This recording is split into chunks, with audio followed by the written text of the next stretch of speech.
මේ කතාව හොඳට අහගන්න. මම මේ කියන්න යන කතාව ඔයාගේ ජීවිතේ සම්පූර්ණයෙන්ම වෙනස් කරන්න පුළුවන් කතාවක්. දැන් ඔයා හිතන්න දැන් මෙතන එක ළමෙක් ඉන්නවා මෙලෝ වැඩක් කරන්නේ නෑ මේ ළමයා. දවසකට මේ ළමයා පැය දෙකක්වත් වැඩ කරන්නේ නෑ. පාඩම් කරන්නේ නෑ. කවදාවත් පාඩම් කරලා නෑ. හැමදාම පන්ති එක්සෑම් එකකට ගියාට පස්සේ මේ ළමයාට ලකුණු නෑ. මේ ළමයාට අහන දේවල් වලට උත්තර දී ගන්න බෑ. මේ ළමයා හැමදාම මානසිකව වැටෙනවා. ළමයි මේක චක්‍රයක් වගේ වා තේරුම් ගන්න. හරි චක්‍රයක් වගේ පාඩම් කරේ නෑ.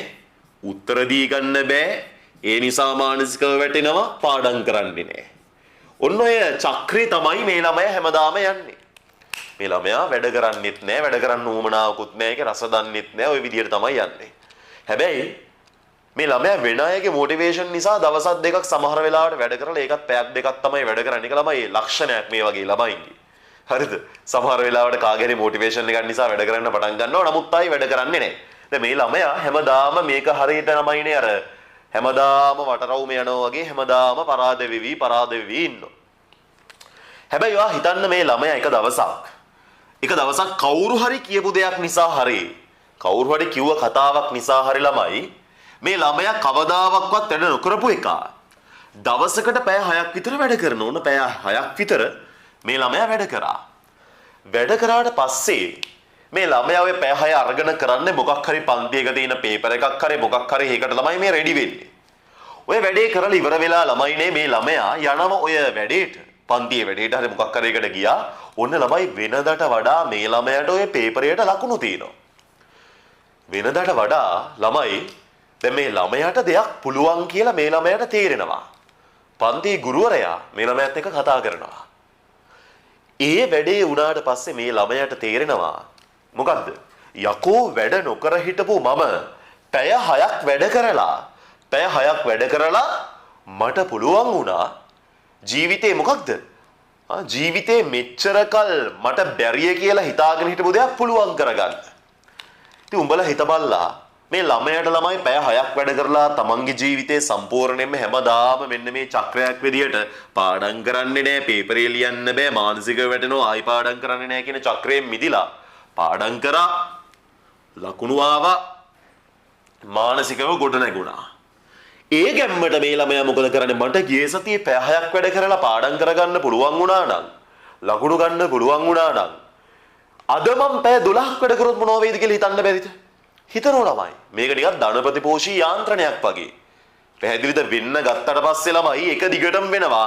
මතක තියාගන්න මේ ළමයා මේ දවසේ තව ටිකක් වැඩ කරනවා. උගේ ළමයි ලකුණු තව ටිකක් ඊළඟ දවසේ වැඩි වෙනවා. ඌ තව ටිකක් වැඩ කරලා මානසික ගොඩ නැගිලා ඊළඟ දවසේ තව ටිකක් හොඳට ළමයි පාඩම් කරනවා. තව ටිකක් ගොඩ නැගෙනවා. ඔය වගේ තමයි ළමයි A level ජීවිතයේ ළමෙක්ගේ ගොඩ නැගීම. කාගේවත් මොටිවේෂන් එකකට වඩා අපිට වටින්නේ අපේම මොටිවේෂන් එක. දැන් මට මතකයි මම භෞතික විද්‍යාවට ලොකුවට වැඩ කරපු මිනිස්සෙක් නෙමෙයි. මට ෆිසික්ස් ඇත්තටම බෑ ළමයි.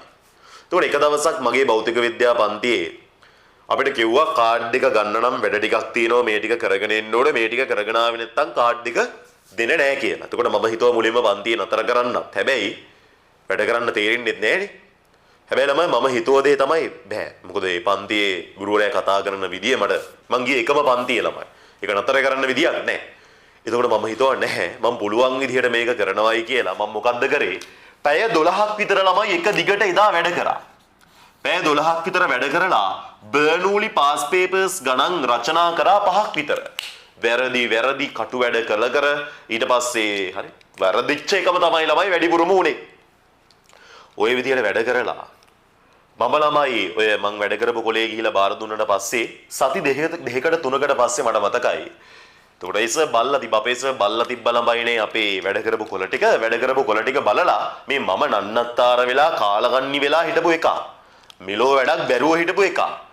මට භෞතික විද්‍යාවට තිබ්බේ ළමයි ලකුණු 33යි. එහෙම හිටපු මගේ අංකි දැම්ම ළමයි බෝඩ් එකේ මෙන්න මූ හොඳට වැඩ කරලා තියෙනවායි කියලා. ඉතින් මම හිතුවා මේ කාලගන්නි වෙලා නන්නත්තර වෙලා වැඩ කරන්න හිටපු මම පැය 12ක් වැඩ කරා කියලා. හරි පැය 12ක් වැඩ කරපු නිසා මම හොඳට වැඩ කරායි කියලා සර් දැම්ම බෝඩ් එකේ අංකේ. මම හිතුවේ ළමයි පැය 12ක් වැඩ කරලා මට පුළුවන් නම් ඇත්තටම වැඩ කරන කෙනෙක්ගේ තරමට හැදෙන්න මම ඇත්තටම වැඩ කරොත් මොනව වේද කියලා. එතකොට ළමයි එදා තමයි මගේ ජීවිතේ මම A-level exam එකේ ඉපදිච්ච දවස මම ළමයි එක පිම්මේ වැඩ කරන්න පටන් ගත්තා. ඊට පස්සේ ජීවිතේ තමන්ගේ හොඳම මොටිවේෂන් එක තමන්ම තමයි. ජීවිතේ තමන්ගේ මොටිවේෂන් එක වෙච්ච දවසට ළමයි ධනපති පෝෂී යාන්ත්‍රණයක් වගේ තමයි ඔයා වැඩ කරන තරමට ඔයා තව ටිකක් ගොඩනගෙනවා. ඒක එහෙම වෙච්ච දවසට ඔයාව පරද්දන්න කාටවත් බෑ. ඒක මතක තියාගන්න වැඩ කරන්න.